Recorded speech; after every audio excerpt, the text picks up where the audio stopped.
Hey, welcome back to Boxes and Bubbles for another spoiler-free comic book review. Today we're looking at Barbaric #1 from Vault Comics. Written by Michael Moreci, art by Nathan Gooden, colors by Addison Duke, and letters by Jim Campbell.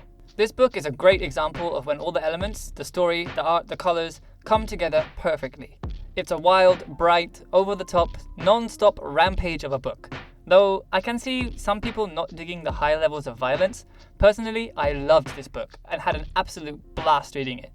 If, like me, you enjoy the occasional story about a big strong character who wrecks some stuff, a la Berserk, Godzilla, Hulk, and Conan, you've got to check this out. The story follows Owen, a barbarian, and at the start of the book, he's been sold as a pit fighter fighting criminals, though really he's more of an executioner putting on a show.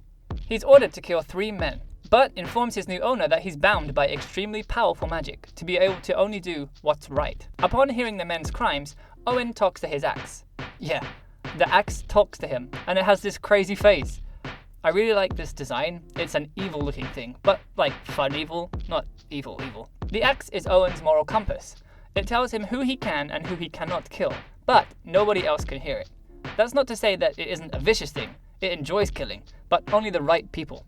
The axe tells him that he can kill 2 of the men, but one is just a petty thief and doesn't really deserve the very literal axe. They go to work killing the criminals, and the axe gets drunk on all the blood.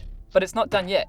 When they've dispatched the prisoners, the axe suggests that forcing someone to kill criminals in the name of a god is also immoral, and that Owen ought to kill the slaver he's been sold off to. Owen is reluctant and says that if they went around killing anyone who did something stupid in the name of a god, there'd be nobody left. Something interesting happens here. The axe says that was a command, and so Owen must obey and gives the guy the chop too. That's our introduction to Owen, and so long as the axe doesn't have a name, I'm going to call him Axe-Face Killer.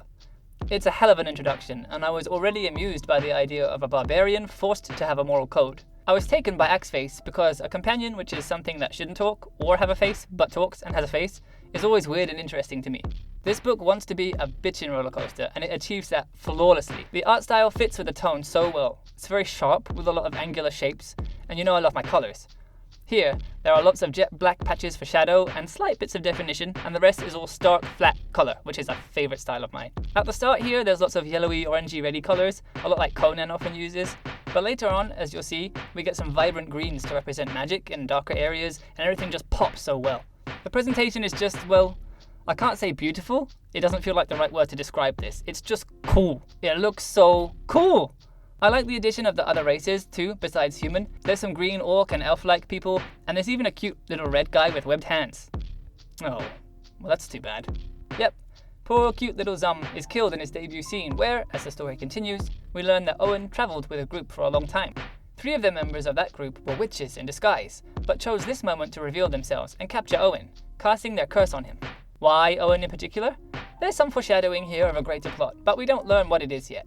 That gives me some hope that this book is going to run for a fair while, and I really hope that it does. He explains to us that since then, he's just roaming around doing good deeds. There's a part here that really made me laugh when Owen and Axe-Face are in a tavern, and a guy's bragging and taking credit for Owen's deeds.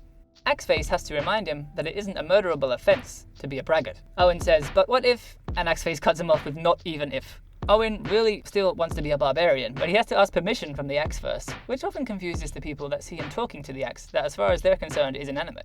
His drinking is interrupted by a rabble preparing to burn a woman covered in tattoos as a witch. She protests that they're all making a mistake and that they're all in danger, but they take that as a threat rather than a plea. While Owen argues with them to try and find out what's really going on and what proof they have that this woman is a witch, what looks like reanimated goblins bust through the ground. Of course, Axe-Face is happy because evil goblins means he gets to drink his favourite drink, blood. And the witch explains that this is what she was trying to warn the townspeople about and just dissolves her chains so that she can join in clearing out the demons. Presumably, since they really aren't her thralls, she didn't want to reveal that she really is a witch and complicate things. It turns out that her tattoos are her own way of storing or creating weapons, which we briefly get to see her do. I got a real kick out of that, it's so cool. After the 2 of them completely butcher the goblins, Owen goes to leave and she asks him for help. Axe-Face teases him by saying, "They're magic words, Owen, you have no choice." And she replies, "Yeah, listen to your magic axe." Axe-Face is shocked and elated that someone else is able to hear him, but Owen shuts him up and asks what she wants his help with. She's surprised that Owen can't see it for himself, and since it's a spoiler, you can't see either. Nah. A few videos back, I was super excited and enthused about Supergirl Woman of Tomorrow #1 for its beautiful dialogue, character building, and the clever way it used the narrator to build drama and emotion. That's one kind of comic, right?